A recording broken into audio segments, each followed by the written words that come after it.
39 అంటే సంతానం, 49 అంటే సంతోషం. 39 ఆంధ్రప్రదేశ్ తెలంగాణ. సస్పెన్షన్ అనేది జగన్మోహన్ రెడ్డి గుండెల్లోంచి పుట్టిందే కదా సార్. నేను నమ్మట్లా. జగన్మోహన్ రెడ్డి గారి మనసులో నేను ఉంటాను, నాకు తెలుసు. మా ఎదురుకున్న అనుబంధం అది. నేను అంత కాన్ఫిడెంట్ గా చెప్తున్నాను. సో నిజంగానే ఒకవేళ మీ మీద అంత అనుబంధం, అంత అటాచ్మెంట్ ఉండుంటే ఈ చెప్పే సొల్లు ఎవరైతే సొల్లుగాళ్ళు ఉన్నారో వాళ్ళు ఎవరైతే మీ మీద ఎలిగేషన్ చేశారో వాళ్ళు నమ్మకుండా ఉండాల్సింది కదా మరి. అంటే సార్, ఒక్కోసారి రాజకీయాలు ఎలా ఉంటాయంటే మనకి తెలుస్తూనే, ఇది తప్పని తెలుస్తూనే అది చేయాల్సి వస్తుంది. ఓకే, ఇది రైట్ అని తెలుస్తూనే అది అమలు చేయలేని పరిస్థితులు కూడా వస్తాయి. ఇది రాజకీయ అష్టదిగ్బంధనం జరుగుతుంది ఒక్కొక్కసారి పాలిటిక్స్ లో. ఎంజీఆర్ గారు ఒకసారి చైర్లో కూర్చొని he was very honest chief minister. 5 సంవత్సరాలు అయిన తర్వాత ఇలాగే మీడియా వాళ్ళు అడిగారు, సార్ మీ గవర్నమెంట్ లో కూడా అవినీతి జరిగింది. వెంటనే చైర్ నుంచి లేచి, yes this MGR still honest person, but this chair didn't allow me to be honest. ఈ చైర్ నన్ను హానెస్ట్ గా ఉండనివ్వలేదు, కానీ నేను ఇప్పటికీ హానెస్ట్. నేను చైర్ నుంచి బయటకు వచ్చి చెప్పాడండి. చరిత్ర ఇదండి, రాజకీయాలు ఇలాగే ఉంటాయండి. కొన్నిసార్లు సత్యాలు అసత్యాలు అన్నీ తెలిసిన మాస్టర్ మైండ్స్ కామర్స్ చదవాలనుకునే 10th ఇంటర్ విద్యార్థుల తొలి ఎంపిక. తలొగ్గాల్సి వస్తుంది. అదే జరిగిందేమో అని నేను అనుకుంటాను తప్ప, నన్ను ప్రజల నుంచి దమ్ముంటే సస్పెండ్ చేయగలరా? వాళ్ళ జీవితం సరిపోతుందా? ఎవడి జీవితమైనా సరిపోతుందా? ఇది స్వతంత్ర పౌరుడిగా, స్వతంత్రుడిగా, తటస్థుడిగా ఇప్పుడు జనంలోకి వెళ్తాను, ఇంకా గట్టిగా పనిచేస్తాను.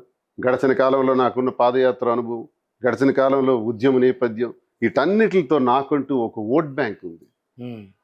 రాజశేఖర్ రెడ్డి గారు మరణించిన, అది బై ఎలక్షన్లో అక్కడ స్థానిక ఎమ్మెల్యేగా గెలిచిన రేవతిపతి గారు మరణించిన నాకు 19,800 వచ్చాయి. ఈ ఓట్లు నాకు అయ్యొద్దు, భారతీ గారికి అయ్యండి, కాంగ్రెస్ పార్టీకి అయ్యండి, లేదంటే అక్కడ టీడీపీ గెలిచే అవకాశం ఉందని నేను గట్టిగా ప్రచారం చేసినా నాకు 19,800 వచ్చాయి.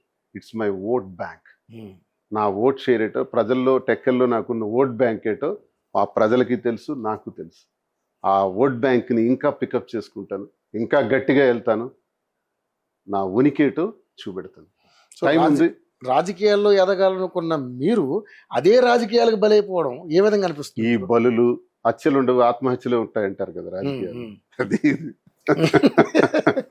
రాజకీయాల్లో కష్టపడి పనిచేస్తున్నా ఇలాంటివి జరుగుతుంటాయి.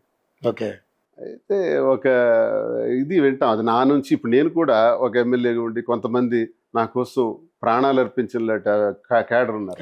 వాళ్ళకి కొన్నిసార్లు నేను చేయలేకపోయాను ఇలాంటి చెప్పుడు మాటలు వినే. కొన్నిసార్లు నా శత్రువులకే నా తాలూకా విలువలు ఉపయోగపడ్డాయి, నా తాలూకు సహకారం.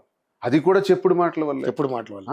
నా స్థాయిలో నాకు ఇప్పుడు జగన్మోహన్ రెడ్డి స్థాయిలో అలాంటప్పుడు దాన్ని నేను బాగా ఆలోచించుకొని, అయ్యో నాకు నమ్ముకున్నోడికి అన్యాయం జరిగిందని మళ్ళీ ఆడిని పైకెత్తి ఏదో ఒక సందర్భంలో వాళ్ళకి నిలబడటం జరిగింది.